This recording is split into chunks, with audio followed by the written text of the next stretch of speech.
Thank you, Meredith. President Waldner, Chairman Case, esteemed members of the Platform Party, members of the Board of Trustees, my colleagues in the faculty and administrative staff, special guests, friends, family, and supporters of our soon-to-be alumni, and those that we celebrate, our 2011 Winter Commencement graduates. If I may, as you know, the ceremony is being streamed on the internet, so, hi, Mom. When preparing for today, I dug up memories of my graduation ceremonies. In high school, I was the tallest in class, thus last in line. When everyone sat down, they were one chair short. College was memorable as well. The ceremonies took place in a gymnasium constructed during World War II. The temperature inside was 110 degrees. Some of my male classmates had cut off the end of their pants and taped them just above their knees and wore gym shorts so that they could have the requisite dark, long pants. This time we sat alphabetically, and I was next to a fraternity brother. His girlfriend, who was sitting in front of us, turned around and with a big smile stated, "I just wanted you to know I don't have anything on under this gown." I can't remember a thing that happened from that point on. As Meredith mentioned before, I've been haunting this place for close to 40 years. Around 30 years ago, then Dean Bill DeMeester asked if I would become one of the first faculty marshals. This entailed lining up the faculty and seating them. Sometime later, I was asked to stand at the bottom of the stairs instead of to direct those walking across the stage to safely walk down the stairs instead of waving to friends and family and stepping off into thin air. I considered why I was chosen for this responsibility. Was it because I was uniquely qualified? Was it because I taught recreational shooting? My first partner, Dr. Levitsky, ran our criminal justice program. I suspect it may have been the reason he was there too. I suspect it was Dean DeMeester's way of guaranteeing I showed up for graduation. Years ago, we had 3 commencements, including one for August graduates.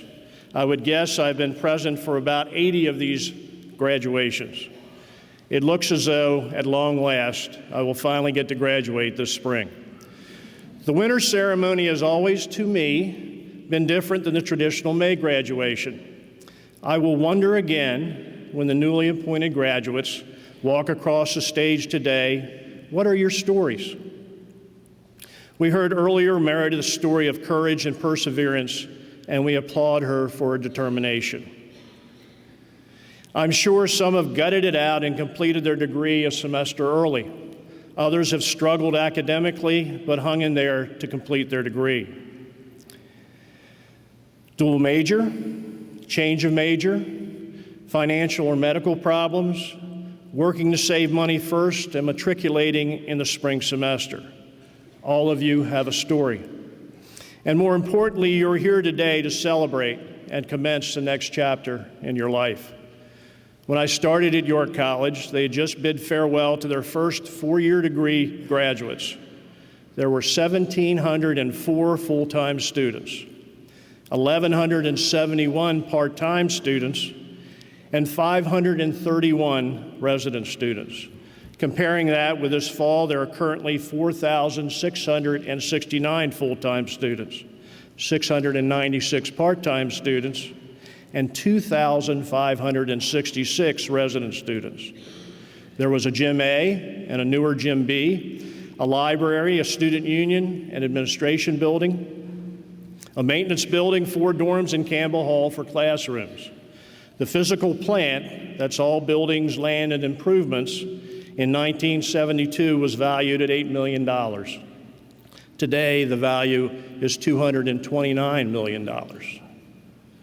Dr. Polk, who came the same year as I mentioned the other day when we started at York, he was housed in a bullpen configuration, completely open in the basement of the library.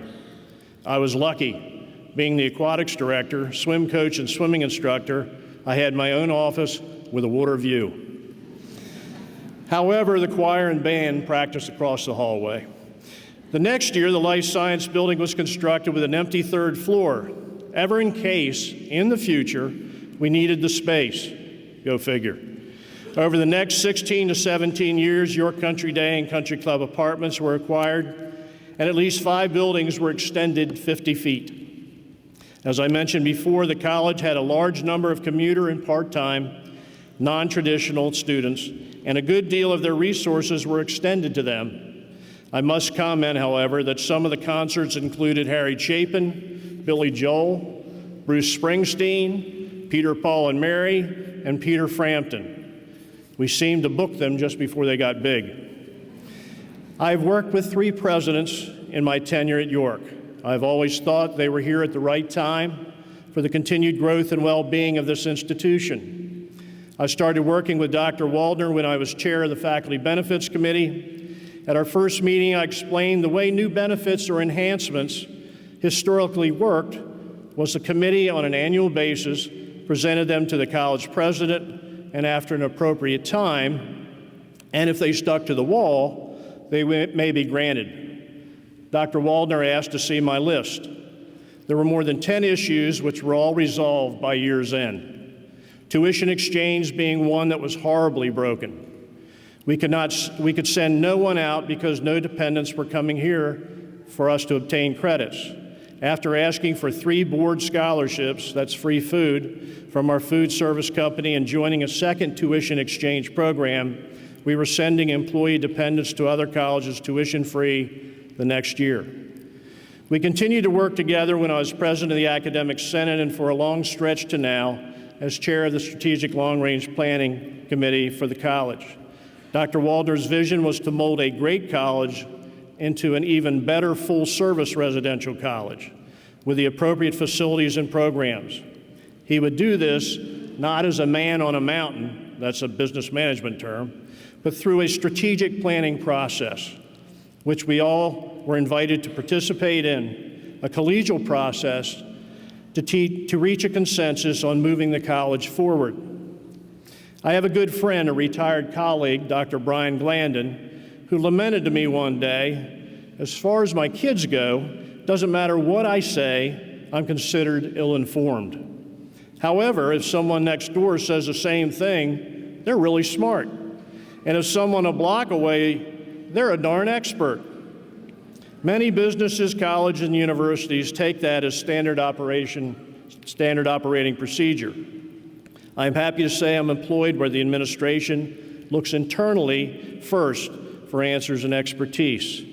One of the cornerstones of Dr. Waldner's vision was expanded and new facilities for program enhancements, as well as facilities commensurate with other residential colleges in our peer group for the holistic education of our students.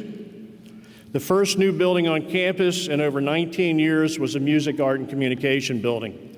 We were still able to consider ourselves a small college, since all the classes except for physical education were in one long building. And on most days, you'd cross paths with all the students and the majority of professors on campus.